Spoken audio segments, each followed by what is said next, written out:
mag tuke makamago ma bende timo tuke go ma otisi ni Kenya National Drama Festivals.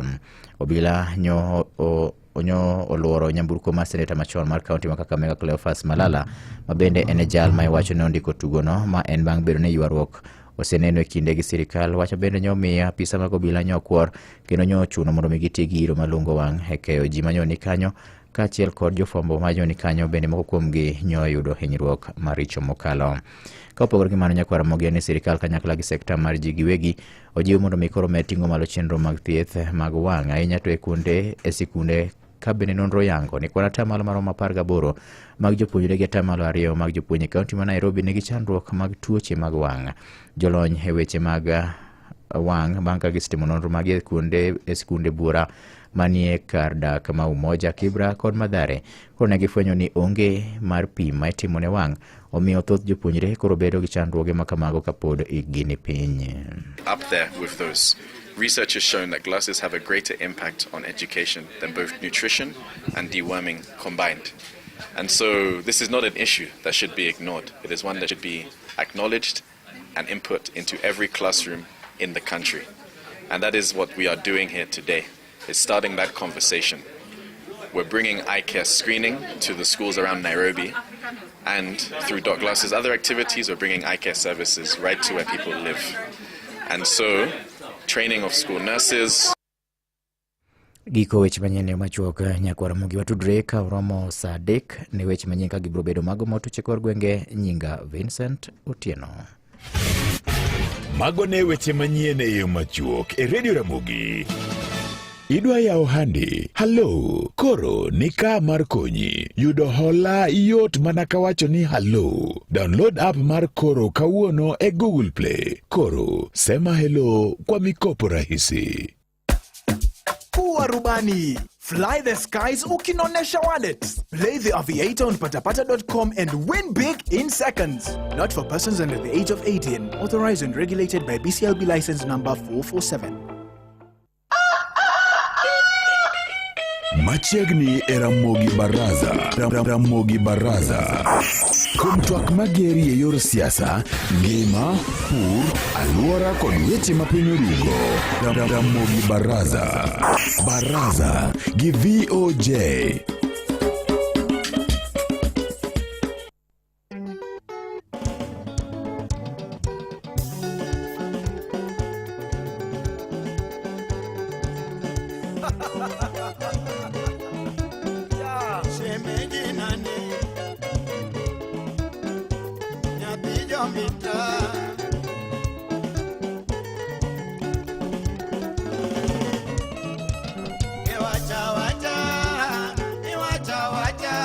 Dakika bich kende tok sario marukinyi mara Mogi FM karchunje luo wendo na use yuoroka keren kinde muinjore margo kode mbaka kalore koda tuak mawango mausir kanyo kod Maristops Kenya. En achiel kuom chenro mabende biro golo doke iti mar konyi ng'eyo matut kalore koda weche mar ngima nyodo kod tuoche mag abuba. Nyakwar Mogi adwa kidi machiegni ka wendo mara oseyuoroka abro mie thuolo mondo ohul ne jopiny nyinge kanyakla kod mathoth ewi migao kamo ae. Adwa kidi machiegni mos Nyakwar Mogi Ajwang' mokwongo. Mos Nyakwar Mogi Ajwang' ni oyawre uru. Erokamano ahinya. An nyinga iluongo ni John Onyango Osiayo. Ja Migori County. Awuok Nyatike. Erokamano. To i boma ma Nairobi ka atiyo gi migao miluongo ni Maristops. Okay. Koro Maristops watiyo tije mag komo nyuol miluongo ni gi dhongere ni sexual reproductive health. Kasto bende watiyo e tije mag thiedho tuoche mag abuba. Koro e Nairobi ka Maristops osebedo higni mang'eny ahinya. Ochakore higa mar 1965 nyaka chakre sano nyaka sani wa celebrate 40 years of existence. Koro wan gi osiptende mang'eny ahinya e piny ka. Ka wan gi Nairobi ka an ayudora e osiptandwa maduong' miluongo ni Kilimani Premier Clinic. To i Nairobi ka wan gi osiptende madhi 7. Kopogore gi Kilimani iyudowa kendo ICA me e chuny boma maduong' ma Nairobi ka.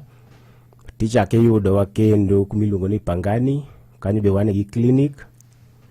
Chake yudowa kendo kumiluongo ni Rongai, e boma ma Nairobi ka. Kasi chake yudowa kendo kumiluongo ni Kenyatta Market, mano Nairobi ka bende. Kaso wan gi Kangemi.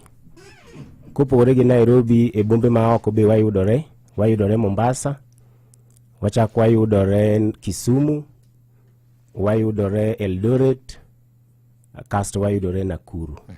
Gi pinje mag Nyeri kata Thika. Kamano. Kisumu cha be aneno ka untiere. Kisumu be wantie gi clinic. Erokamano mondo ng'eyo. Sane igni 40 ka udhi nyime kod miyo oganda weche mag thieth. Erokamano ahinya. Ang'eni nyawadu moro nyocha nitie ka jumani kendo nowuoyo gi nyaji monyonge weche bende mag ngima oganda gi weche mag thieth. To wach ma wadwa wuoyo kawuono en sexual and reproductive health SRH ni. En ang'o? To akomiyo nyaka wawuo kuom wachni. Anyalo wacho gi dho Kisungu ka sang' anyalo loko gi dholuo. Yes. SRH e Kisungu en a state of mental, physical, social, emotional well-being of an individual in matters relating to sexuality. Mangisore ni en gima mar nyodo mar ng'ama miyo, ng'ama nyako kata ng'ama wuoyi. To ber ng'eyo ngimani mar nyodo nikech nitie gik mang'eny ma king'eyo to nyalo konyi. Mokwongo king'eyo to bedo ni in gi ng'eyo mar ngimani mar nyodo nyalo mi ibedo gi ng'eyo ni ang'o monego bed ni timore to ang'o monego bed ni ok timre. Okay. Mar ariyo, sana e ngima mar nyodo ka nitie gima waluongo ni family planning. Koro bedo ni ng'ama miyo ng'eyo wach mar family planning miyo quality mar ngimane be bedo malo nikech okawo mudane mar ng'iyo ngimane kaka chalo. Okay.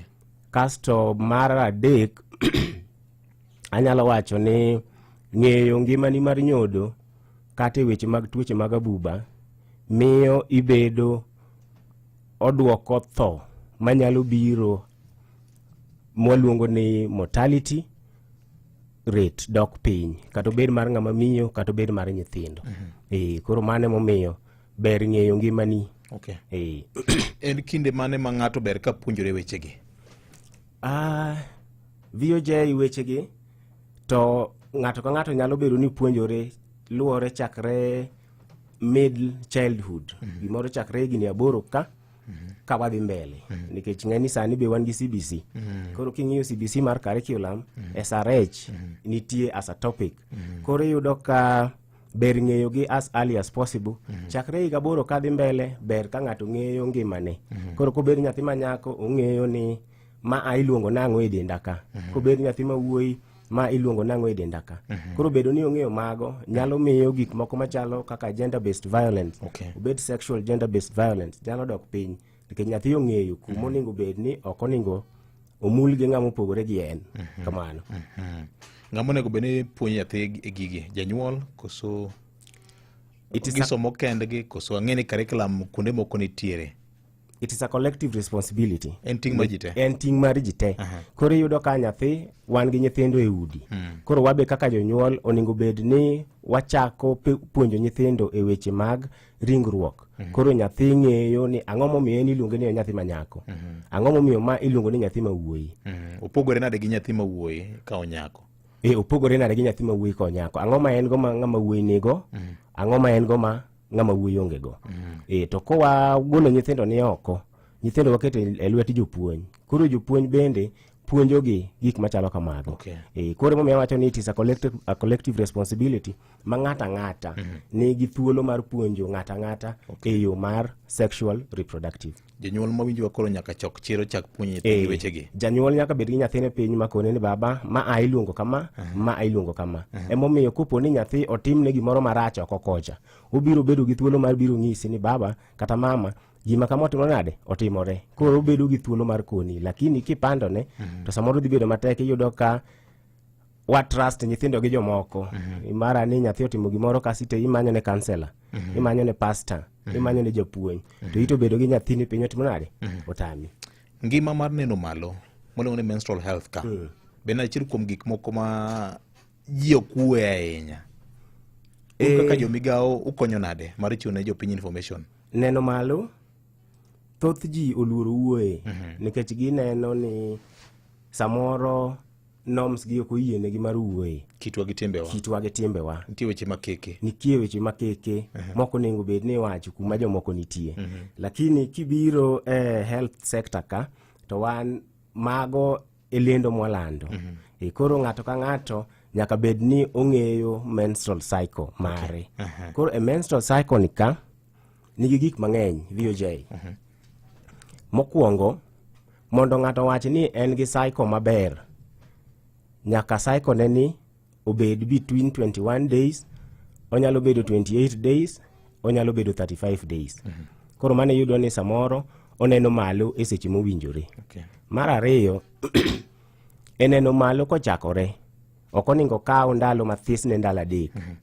To bende ok oningo kawo ndalo mathis ne ndalo 7. Koro ng'isore ni kochakore within 3 to 7 days oningo bed ni nade orumo. To remo be ka wuok, remo ok oningo bed ni wuok awuoka mang'eny. En remo moningo bed obedo fresh, to ok obed gi clot mang'eny. Goriga. Ok oningo bed ni obedo goriga. Koro bedo remo mawuok bang' ndalo 3, to ok oningo bed ni ochako wuok mokalo ndalo 7. Koro mane mwaluongo ni a normal menstrual cycle. To kopogore gi mano, mondo cycle ni obed normal be, gin ga gi phases. Koro kwa ng'eyo e nyodo mar ng'ama miyo sana nitie gima waluongo ni reproductive organ. Koro e reproductive organ ka ochakore gi dhoot mar nyathi, ofuko mar nyathi, kaso nitie fududu miluongo ni fallopian tube, kaso wan gi gima iluongo ni ovary piny ka. Koro mane makelo entire thing. Koro e phases ka nitie phase mwaluongo ni menstrual phase. Koro mae phase ma ng'ama miyo nene remo iwinjo. Koro remo ni owuok ei mfuko mar nyuol. Koro ei mfuko mar nyuol kacha nitie layers mwaluongo ni endometrium. Koro endometrium ni ema wuok, ema miyo ng'ato neno malo. Kopogore gi mano, seche ma remo cha osechakore, to factory mwaluongo ni ovary cha osechako loso tong'. Koro kanyo mwaluongo ni follicular phase. Koro e follicular phase ka iyudo ka ovary golo tong' to tere kumiluongo ni ovarian follicle. Koro ovarian follicle ka en store. Koro kae ma tong' dhi bede ma tong' chiegi. Koro tong' kosechiek to chako dhi e phase machielo miluongo ni ovulation phase. Koro ovulation phase ne miwinjo ka jomoko wacho ni ovulate ndalo 14. Koro ng'isore ni tong' otimore nade? Osechiek, osebarore, osewuok e store kacha. Ochalo sunflower mochiek. Koro tong' ni kosewuok e ovarian follicle to oridore. Kodhi e pipe moro miluongo ni fallopian tube. Ma koponi oromo gi tong' ng'ama dichuo, to miwinjo ni ng'ato timo nade? Omako ich. Koro ijni kosebedo fertilized kacha, to ridore piny, to biro otimo gimiluongo ni implantation e uterus ka. Koro nyathi timore nade? Nyathi dongo. Kopogore gi phase mar ovulation ka, nitie gik moko ariyo manyalo timore. Ng'ato nyalo mako ich, kata ng'ato ok nyal mako ich.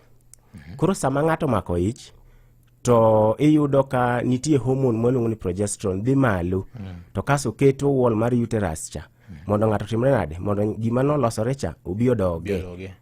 To koponi mano ok otimore, ka ng'ato ok omako ich, to koro dhi e phase mogik mondo phase machielo chakre. Mano waluongo ga ni luteal phase. Koro luteal phase ni ema iyudo ka progesterone odhi malo, to gima no form cha biro bede iye kacha to dongo kaka nyathi. To koponi fertilization no kotimore, to gicho dok piny, level mar progesterone cha dhi dok piny, kasto iyudo ka cycle chakore kendo ng'ato chako neno remo mamalo. Iwinjo. Koro mano mwaluongo ni menstrual cycle. En gima process. Nitie kako chakore, to nitie kako dhi ogik. Kamano. Irregular periods. Ben gima nyaka mak chand ng'ama nyako. Ma samoro neno malo. Anyalo wacho tarige bage. onge gi tarik moro ma hie mong'e ni mae sana ga. Gini be information be ne joma chuo ma samoro kapok ni pangori bedo gi nyathi. To magi be nyalo konyi ni bende twak ma kawuono ni. Koro anyalo wacho ni irregular period ok nyal bedo a concern. Koro anyalo wacho ni yes kata no. Koro anyalo wacho ni yes nikech kanwa chako na wacho ni ng'ato nyalo bedo gi cycle mar bakawo ndalo 21, kawo ndalo 28, kawo ndalo 35.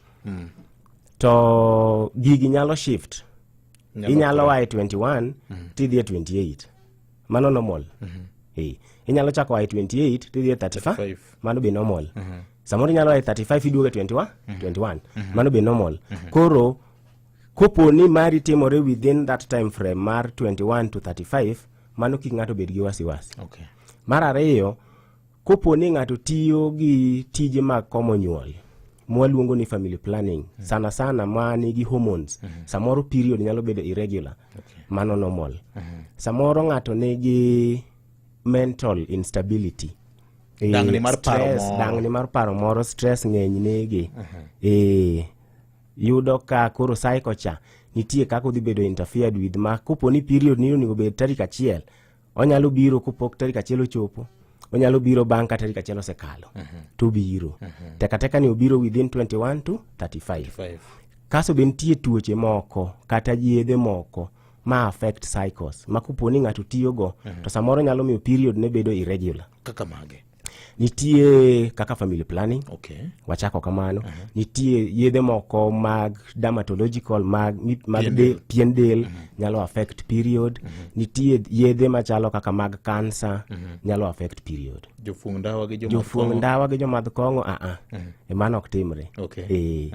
To kendo achaka wacho ni irregular period nyalo bedo marach, ma ng'ato kopo ni okalo ndalo mineno wawacho ka, kokalo ndalo 35, ochomo ndalo 40, ochomo dweche 2, ochomo dweche 3 kapok ineno remo mar malo, tok in gi ich, mano ng'iso ni nitie problem.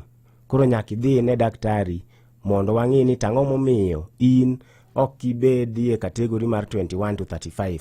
Ang'o miyo mari no okalo nyaka gimoro dweche 2 kapok itimona, kapok ineno. Kamano. Be uyiengore gi kit age mar ng'ama nyako? Duto te? E bracket mage? Age mar ng'ama nyako wachako gi adolescent. Nikech ng'e ni ng'ato konyuol to konya chako neno period. Nitie umri ma kosegike to chako nene. Kasto obedo consistent nyako gike kuma luongo ni menopause kocha. Koro menopause kocha ng'e ni chakre 45 kadhi mbele. Lakini sani lifestyle mabe nitiere e piny ni iyudo ka samoro biro mapiyo, samoro bobo obudho. Koro irregularity koro differ. Samoro iyudo ka period luwore gi higa. Erokamano. Tuoche mag abuba STIs ka, ang'o momiyo ging'eny e Kenya ka, to ilando gi yo machalo nade? Tuoche mag abuba VOJ ng'eny e Kenya ka. To mane momiyo yudo ka osiptende wa mag Maristops all over the country wathiedho tuoche gi. Koro tuoche mag abuba gilandore e weche mag terruok maonge protection. To terruok ni onyalo bedo terruok mar joma yawuoyi, nikech nitiere osiepe yawuoyi bedo go osiepne ma wuoyi. Kaso nitiere wuoyi bedo osiepne ma nyako. Koro kopo ni gibede achiel mok gitimo protection, tiyudo ka tuoche mag abuba gidhi timo nade? Dhi donjo. Koro wawacho gi kisungu ni mostly the mode of transmission is sexual. It can be either oral, anal or vaginal. Yes. To tuoche gi ng'eny VOJ kaluwore gi gima kelo gi.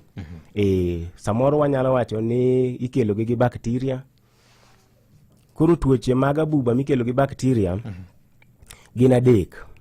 Gin kaka mwaluongo ni gonorrhea, ma ikelo gi bacteria miluongo gi kisungu ni Neisseria gonorrhea. To wan gi machielo bende mwaluongo ni chlamydia. Koro chlamydia ni be ikelo gi bacteria mwaluongo ni Chlamydia trachomatis gi dho kisungu. Mar adek iluongo ni syphilis. Mathoth ji ong'e ahinya. Ikelo gi bacteria miluongo ni Treponema pallidum gi dho kisungu. Koro mago e kategori mag tuoche mag abuba adek mikelo gi tuo mar gikelo gi bakteria. Nitie moko ma bende ikelo gi virus. Ma ahinya ma ji ong'eyo en HIV mikelo gi virus. Kopogore gi mano, nitie gimoro mwaluongo ni HPV. HPV ni human papilloma virus. Koro human papilloma virus ni ene ma okelo gik mwaluongo ni cervical cancer. To ene ma okelo gik moko mwaluongo ni genital warts. Ma mako joma yowuoyi kendo mako joma nyiri. Kasto kendo nitie mwaluongo ga ni HSV. HSV ni en herpes. Herpes simplex. Koro herpes ni onyalo bedo herpes diriyo, onyalo bedo herpes mamako nungo dhano kadhi malo, mono waluongo ni HSV1. Koro yudo ka ng'ato nigi vidonda moko e dhoge manigi pi mang'eny, ochalo tong' mar rech. To moko nitie mamako piny chakre nungo kadok piny, waluongo gi ni HSV2. Mogik nitie moko ma be ikelo gi parasites. Sana sana gimako joma mine. En waluonge ga ni trichomoniasis. Koro mage tuoche ma kopo ni limo wa osiptende wa mag Maristop to watime pim kaso watime thieth. Kamano. UTI to gi bacterial cyst, ovarian cyst gin gi fall e category mane? UTI e bende en a bacterial infection. To ng'eni kwang'iyo reproductive health, nitie reproductive kaso nitie urinary tract. Koro thothgi giyudo ka gin interrelated. Nikech king'iyo kuma fududu mar mkojo nitie, gimwaluongo ni urethra, king'iyo mar ng'ama wuoyi en achiel gi gima ng'ama wuoyi nigo. King'iyo mar ng'ama nyako en achiel. Koro samoro nitie link within urinary tract to gi reproductive system. To ovarian cyst to pogore. Nikech ovarian cyst tiyudo ovari manwa wuoyi cha nigi pi ema nitiere. Tong' osewuok, ka tong' osewuok ichalo ng'ama to tong' ma kawaida. Kito tong' to donge yok cha wuok. Kiting'e to nitie gima machalo pi ma pod wuok. To kaluwore gi hormonals ka iyudo ka koro bugo mano tore cha odinore. Koro odinore gi picture iye kacha. Koro mane makelo ovarian cyst. Kamano. Bende ng'ato nyalo bedo gi STIs maonge ranyisi kata symptoms? VOJ sani dhano lero koka. Koro ng'ato nyalo bedo gi STI, ng'ato ler gi wang'. Koro we upimo dhano gi wang'. Koro nitie circumstances ma ng'ato nyalo bedo gi STI to en asymptomatic. Mang'isore ni onge ranyisi. Sana sana ka ng'ato nigi kinga mar del mani malo. Ng'isore ni jotekre mag del dil gi gini kapok okelo ranyisi. Mar ariyo, ng'isore gi severity mar STI ma in go ni. En kiwango machalo nade. Koro nitie mana ariyo go kende. To mostly iyudo ka nyaka utim ne ng'ato test mondo koki ng'e ni gini nitie ko onge symptom. Lakini ng'ato nyalo wuotha to en kode dende to ng'ato kanya ng'eyo unless no pime. To nyalo miyo ng'ama chielo. Erokamano. Nikech ng'eyo, penji ng'eyo ni iseng'isowa ni mage mikelo gi bakteria, mage ikelo gi viral kata virus. Ranyisi magi ma common gin mage ma ng'ato koneno to nyako chij ne nyako dhi e od thieth mar Maristops mondo ne kaka inyalo konye. Koro kopo ni ijawinjo tiwinjo gik madwa wacho gi. To in e bombe ma wacho ka. To wan gi clinic all over Maristop. Kasto idhi e osiptal mondo ng'iyi. To adwa wacho gi kaluwore gi either ng'ama wuoyi kata ng'ama nyako nikech koro gipogore. Koro sana sana joma mine mondo ing'e ni in gi tuoche machalo tuoche mag abuba. Samoro nyalo yudo ni achiel idhi oko matis to nitiere mang'eny ahinya. Mano chuni ni nyaka idhi osiptal. Namba ariyo, sama idhi oko matis tiwinjo ka lach wuok to wang'i, chuni ni nyaka idhi osiptal.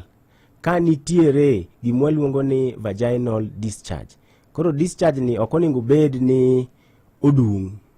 To kopo ni osechako dung' kasto osechako change color, obedo brown to obedo yellow, tiwinjo ka igwonyori piny kocha, onego bed ni idhi osiptal.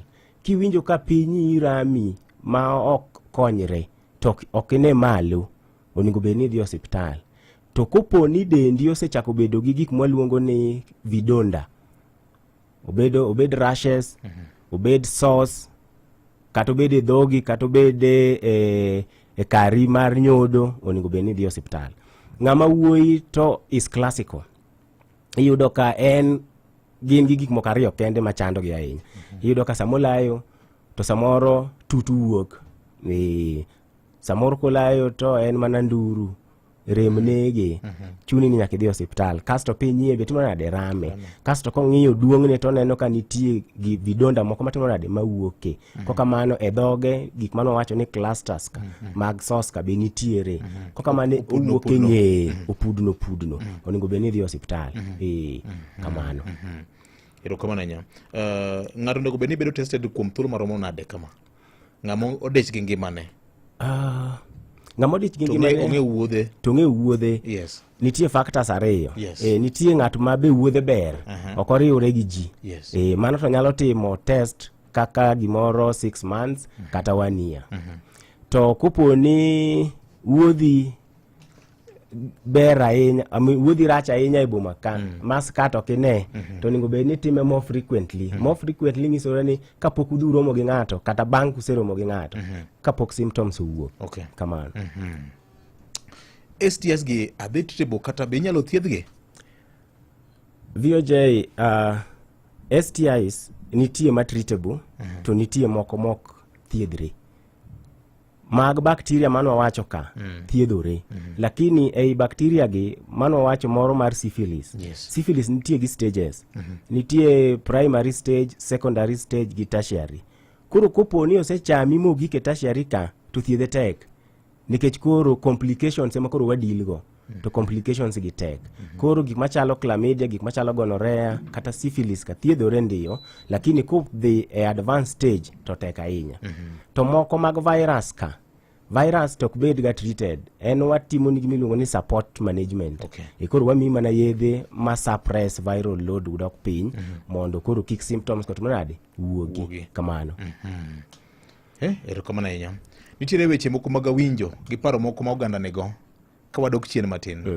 Ni bende ng'ato nyalo gamo remo kata mako ich ng'ama nyako ka en e periods mage? Mago wacho ga ni myths and misconception. Mago timore. Ng'ama nyako nyalo mako ich ka en e period. Nitie factors ariyo manyalo timo mano. Kanwa chako na wacho ni nitie joma ni gi period mar 21 days. Yes. Wawacho ni ginga gi short cycle. Okay. Koro joma nigi short cycle ka ginyalo mako ich kata ka period rumo, nikech iyudo ka sama period osechakore to tong' no osechako losore. Mar ariyo, tong' mar ng'ama wuoyi bedo kuom ng'ama dhako bang' ndalo 5. 5 days mondo iluongo sperms iluongo na gi luo dongen matong. Wanyalo wacho ni teko mar nyodo mar ng'ama dichuo. Teko mar nyodo mar ng'ama dichuo nyalo survive for 5 days ka en ei ng'ama miyo. Koro mago e circumstances minyalo yudo ka ng'ato mako ich to en gi period. Mogik ni seche ma ng'ato neno ma ng'ato ovulate cha, nitie gimwa luongo ni abnormal spotting. Koro ng'ato nyalo wuoni mano spotting, kare ok en spotting, en mana ovulation spotting. Koro kopo ni oriwore gi ng'ama dichuo e ndalogi, to yes, onyalo mako ich. Erokamano. Kapod wana weche mag belo kata weche mag winjo gi weche mbaka ma ji goyo, wach mar withdrawal ni. Ni chich ni kamoro nyalo miyo nyar ng'ato ich, to kapok owuok to ithegori igwenyori go. Koro gik machalo withdrawal, thoth ji tiyo kodgi as a method of contraceptive. Kaka yor komo nyuol. Lakini ok gin 100% nikech gin individual, wanyalo wacho gin en personalized. Koro ng'e ni seche moko kaluwore gi chiemo be wachamo sani VOJ. Gino biro gi speed. Samoro kata be ni dwa control to kotimo nade? Ok obedi. Koro oluwore gi ng'ato binafsi. Nitie joma tiyo kode maber, ndio. But bende nitie joma ok nyal tiyo kode. Koro samoro yes, withdrawal is a method, but it is not effective as compared to other options available. Yes. Emo wakanti ng'at mane luongo na onan. Mane gima owuoye nyakwara mogajo ng'eni weche mag thieth piny pod okinyi. To kata kamano John Wood Migori ng'isa kanyo ni weche mag thieth ka iwacho weche ma uyanga onge mipando, nikech mana dieri mano wach manitiere. Erokamano ahinya. Penjo moro be nitie ka, wach mar nyodho ng'ama idak go bende nyalo lando tuoche mag abuba gi. Riwo cho tinde lony nitiere, ji betie, gi mamoko go te. Bende magi nyalo nyayo tuoche mag abuba. Nyodho ng'ato iluongo gi kisungu ni kissing donge. Yes. Kanyalo pare. Koro ng'eni VOJ one society ma dhano timo exploration. Ji jononro. Ji jononro. Yes. Koro ji dwa timo nonro e weche mopogore opogore. Gik mikwere ji ma ji panyo. Mikwera ni to en ang'one. Mitwera ni to en ang'one. Koro iyudo kupo ni inyodho ng'ato mane nigi gik mana wacho ka. Yes. Samoro inyodho ng'ato manigi HSV. Dong nitie vidonda moko manie dhoge. Mano HSV1 cha. Mano HSV1 cha. Yes. Kata HSV2 nikech vidonda ka giwuok e dhok to giwuok kata piny kocha. Okay. Koro kupo ni idhi piny kocha idhi dhodho piny kocha tiyudo ka gigi nitie to idhi bedo infected. To mostly yudo ni mano gi mwaluongo ni syphilis cha nikech ng'eni syphilis kosebedo stages mamalo to nitie source mawuok. Koro source gi kupo ni iketo nitie body fluids mantiere koro inyalo yude. Pige moko mag del gi. Pige moko mag del kamano. To wach mar cho